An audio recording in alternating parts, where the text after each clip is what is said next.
السلام عليكم ورحمة الله وبركاته.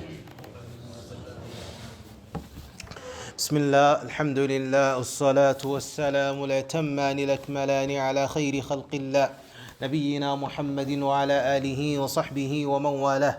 عباد الله، ما زلنا نعلق على كتابنا روضة الأنوار في سيرة النبي المختار للشيخ صفي الرحمن المبارك فوري رحمه الله تعالى. Ishimwe ikuzo bikwiriye Allah subhanahu wa ta'ala, amahoro n'imigisha bisakare ko sozerejwe n'abahanuzi nabiyina Muhammadin sallallahu alayhi wa sallam, nabiwe n'abasangire ngendo be n'abamukurikiye n'abazakomeza kumukurikira kuzageza ku munsi w'imperuka. Dusaba Allah subhanahu wa ta'ala ko twese yadushira muri abo ngabo, Allahumma amin. Ibadallah, bagaragu ba Allah subhanahu wa ta'ala, dukomeje gusobanura no kwibukiranya ku mateka y'intumwa y'Imana Muhammad sallallahu alayhi wa sallam, twifashisha igitabo Rawdatul Anwar, ubusitani bw'urumuri mu mateka n'imibereho by'umuhanuzi watoranyijwe ariwe Muhammad sallallahu alayhi wa sallam, igitabo cya Safiyur Rahman al-Mubarak Furi. Twagarukiye bagaragu ba Allah subhanahu wa ta'ala ku mutwe ugira uti Qurayshun fi dari nadwati wa qararuhum biqatli an-nabiy sallallahu alayhi wa sallam. Aba Qurayshi bari muri daru nadwa n'icyemezo cyo kwica intumwa y'Imana Muhammad sallallahu alayhi wa sallam. Muribuka ko mu bihe cyangwa se mu cyumweru cyashize twarebeye hamwe ko abasangira ngendo b'intumwa y'Imana Muhammad sallallahu alayhi wa sallam bari batangiye kwimuka banahunga bahungira i Madina, bamwe muri bo ndetse twabonye ko na Umar ibn al-Khattab radiyallahu anhu nawe ari mu bari bimutse ndetse akanimuka ku mugaragaro. Inkuru imaze kuba kimomo mu bantu ko abasangira ngendo b'intumwa y'Imana Muhammad sallallahu alayhi wa sallam bari kwimuka kandi bakimukira i Madina. Abakurayshi barateranye bakora inama y'igitaraganya mu nzu yitwa Darun Nadwa. Iyi nzu twarayibonye, yari inzu iri i Maka, baganiragamo ndetse bacuriragamo imigambi. Abakurayshi ba Maka bateranye muri iyo nzu kugira ngo barebe icyo bagomba gukora byihuta mu maguru mashya. Qala rahimahullahu ta'ala, umwanditsi Allah subhanahu wa ta'ala mujirimu warakomeza agira ati: wajanna jununu Quraysh lamma ra'aw anna al-muslimina wajadu dara hifdhin wa man'a. Ugaba Qurayshi bari babonye ko abayisilamu babonye ahantu h'ubuhungiro hazaba barinda, babaye nk'abasazi, maze babona mu kwimuka kwabo no guhurira kwabo i Madina bizabera imbogamizi ku idini ryabo, ku idini ryabo. No kuvuga ngo abayisilamu nibimuka bagahunga bakajya i Madina bashobora kuzagira imbaraga, hanyuma bikazaba imbogamizi ku dini y'Abakurayshi yo kubangikanya Allah subhanahu wa ta'ala no kuri bo ubwabo ndetse no ku bucuruzi bwabo, kuko ubucuruzi bwabo bwavaga hitwa Sham bwacaga i Madina. Bakavuga bataba abayisilamu nibagera i Madina bakagira imbaraga, n'ibyo twabakoreye byitotezwa tukiri i Maka n'ibicuruzwa byacu nibizajya biza bashobora kubitambamira si bibashe kutugeraho. Nuko bateranira hitwa muri ya nzu yitwa Darun Nadwa mu gitondo cyo kuwa kane tariki ya 26 z'ukwezi kwa kabiri Safar mu mwaka wa 14 intumwa y'Imana Muhammad sallallahu alayhi wa sallam ihawe ubutumwa kugira ngo bajye inama y'icyo bashobora kuba bakora ngo bakureho iyo mbogamizi, by'umwihariko ko intumwa y'Imana Muhammad sallallahu alayhi wa sallam yo nyirubutumwa, yo yatangazaga ubwo butumwa bwo kugaragira Allah subhanahu wa ta'ala wenyine, yari ikiri i Maka.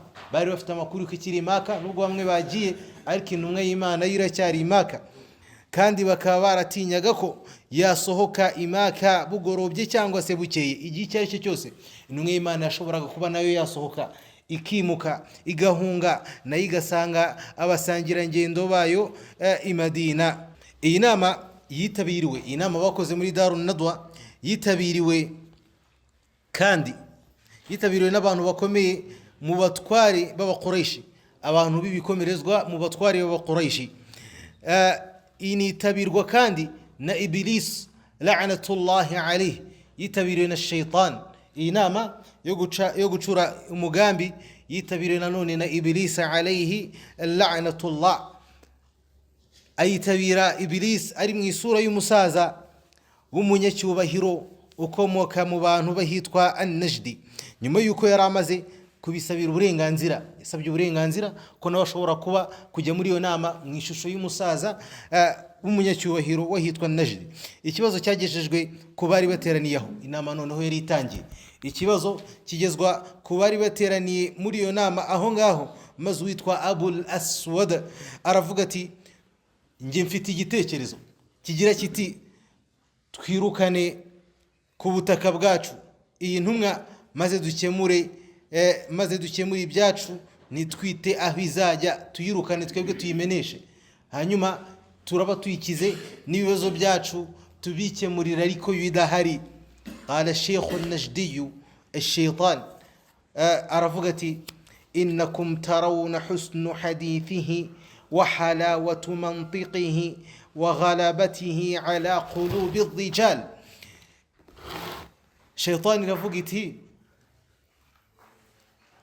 murabona ukuntu afite imvugo nziza, ati igitekerezo cyawe nubwo ugitanze ariko intumwa ushaka kwirukana cyangwa se mushaka kwirukana nko kuri gubitangamo igitekerezo ifite imvugo nziza n'uburyohe bw'inyurabwenge zayo, ifite inyurabwenge ziryohereye ndetse no kwigarurira imitima y'abantu mu buryo bworoshye.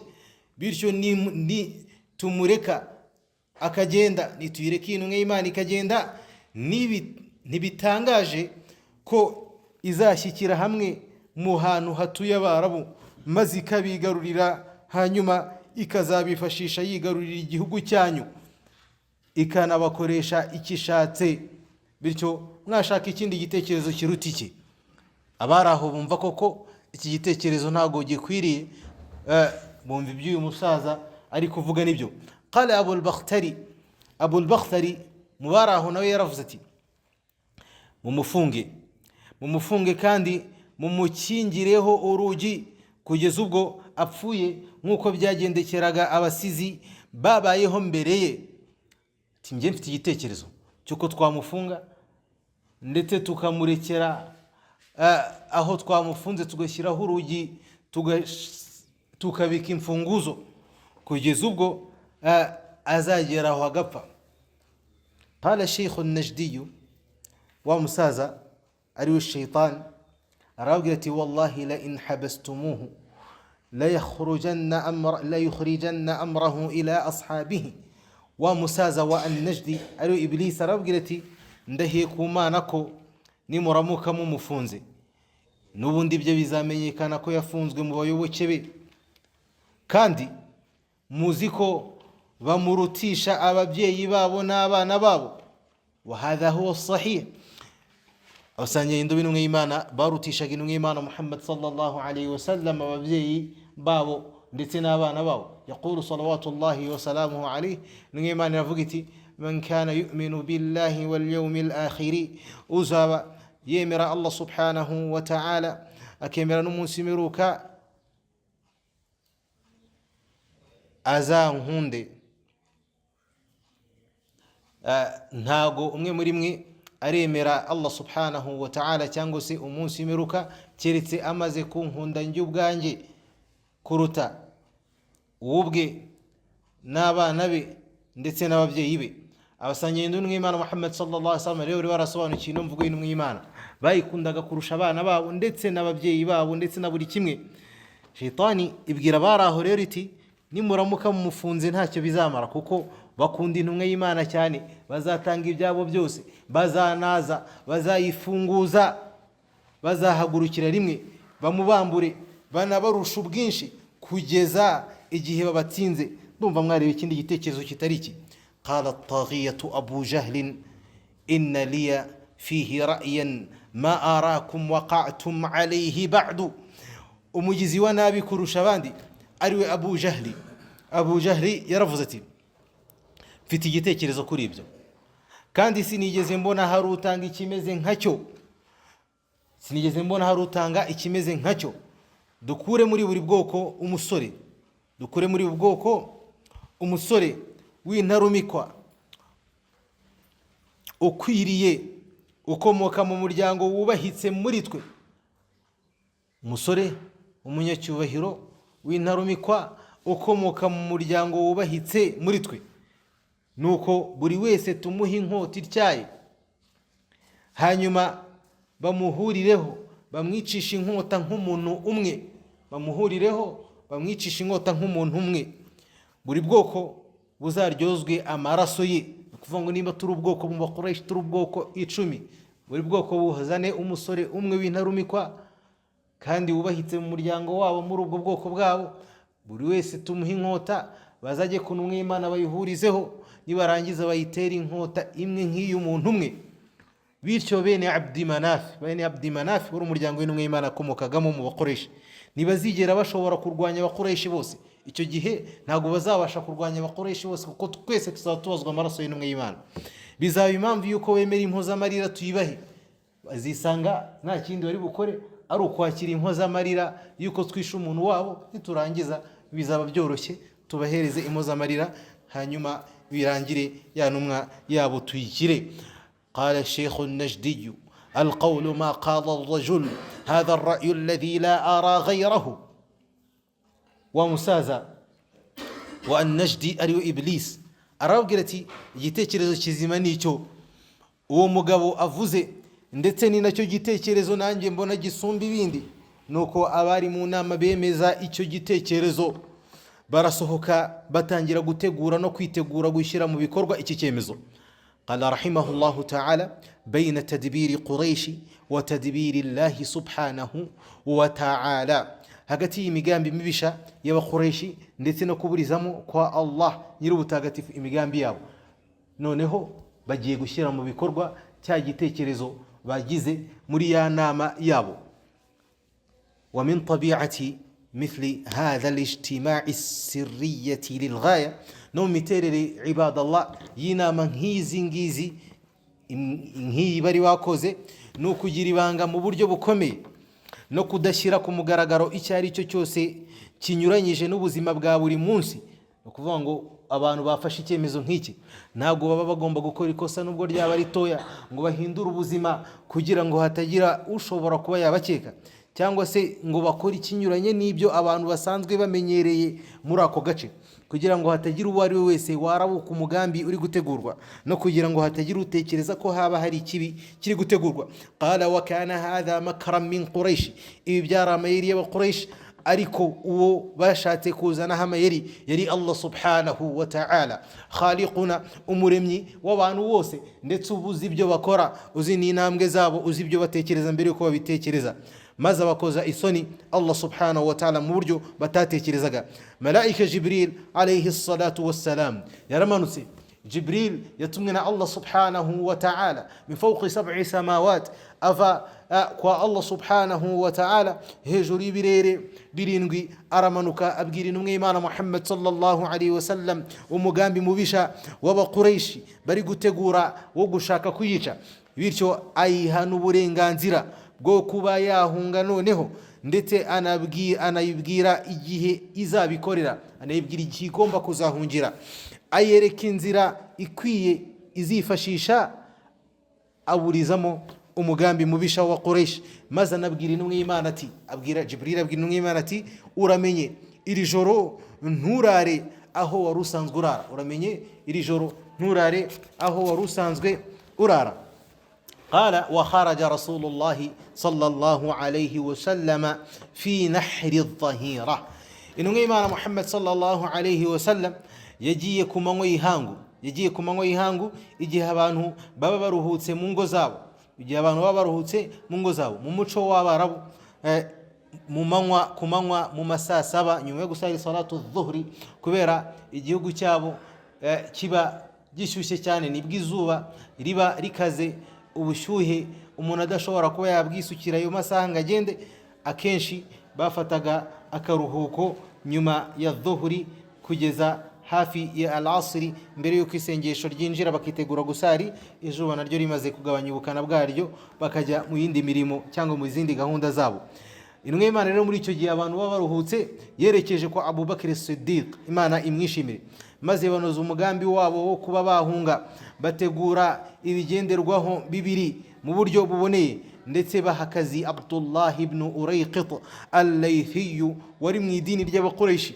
Uyu yari mu idini ry'Abakuraishi ryo kubangikanya Allah subhanahu wa ta'ala kugira ngo abayobora inzira, akaba yari n'umuhanga mu byerekeranye no kumenya amayira, bamusezeranya guhurira ku musozi witwa Thawr nyuma y'amajoro atatu. Hanyuma intumwa y'Imana Muhammad sallallahu alaihi wasallam ikomeza imirimo yayo nk'uko bisanzwe, kugira ngo hatagira urabukwa ko iri kwitegura kuba nayo yahunga cyangwa se iri kwitegura ikindi icyo ari cyo cyose kubera gutinya imigambi mibisha y'Abakoresha.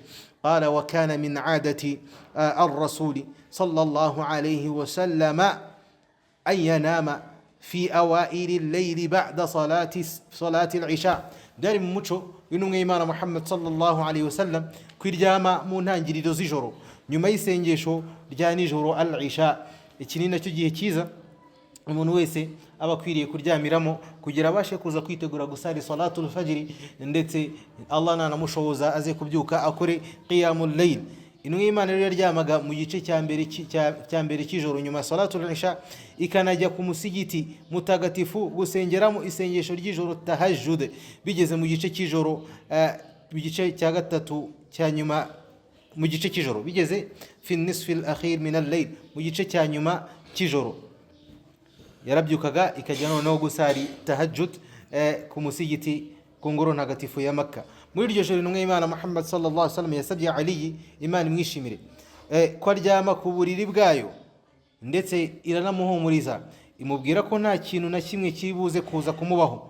Ubwo abantu bose bari bamaze kuryama, nijoro rimaze gutuza, abagambanyi baje ku nzu y'intumwa y'Imana Muhammad sallallahu alaihi wasallam, aniyoroshe umwitero wayo w'ibara ry'icyatsi. Ni ukuvuga ngo basanga Ali ari uryamye, ariko ntibasha kumenya ko ari we uryamye, bagira ngo ni intumwa y'Imana Muhammad sallallahu alaihi wasallam, kuko yari yiyoroshe umwitero w'intumwa y'Imana Muhammad sallallahu alaihi wasallam w'icyatsi wakorewe ahitwa Hadramawti mu gihugu cya Yemen. Nuko bakeka ko ari intumwa y'Imana Muhammad sallallahu alaihi wasallam, maze batangira kwiyumva no kwibona, bumva ko bari bwice intumwa y'Imana Muhammad sallallahu alaihi wasallam. Baryamiye amajanja bategereje ko nibyuka bari buhite bayadukira, barangiza bakanoza umugambi nk'uko bari babyemeranyijwe. Qala wa kana hadha jawabu makrihim min Allah subhanahu wa ta'ala, yaqulu ta'ala fi ayati al-Anfal. Allah subhanahu wa ta'ala yabahaye igisubizo cy'iyi migambi yabo nk'uko bigaragara muri ayati al-Anfal, muri suratul Anfal aya 30. Allah subhanahu wa ta'ala yabwiye ati wa idh yamkuru bika alladhina kafaru liyuthbituka aw yaqtuluka aw yukhrijuka wa yamkuruna wa yamkuru Allah wallahu khayrul makirina. Allah yarababwiye ati unibuke, abwiye intumwa y'Imana Muhammad sallallahu alaihi wasallam ati unibuke yewe Muhammad, ubwo babandi bahakanye bagucuriraga imigambi yo kugira ngo bagufunge cyangwa ngo bakwice cyangwa ngo bakumeneshe, bacura imigambi Allah akayiburizamo, kandi Allah subhanahu wa ta'ala ni uhebuje mu kuburizamo imigambi mibi. Ibadallah, bagaragwa Allah subhanahu wa ta'ala, ahano tugarukirije isomo ryacu ry'uyu munsi. Ku munsi w'ejo tuzakomereza hamwe hijratun nabiy sallallahu alaihi wasallam, noneho intumwa y'Imana imaze kunoza umugambi yimuka ijya i Madina. هذا والله أعلم، صلى الله على سيدنا محمد وعلى آله وصحبه وسلم، والسلام عليكم ورحمة الله وبركاته.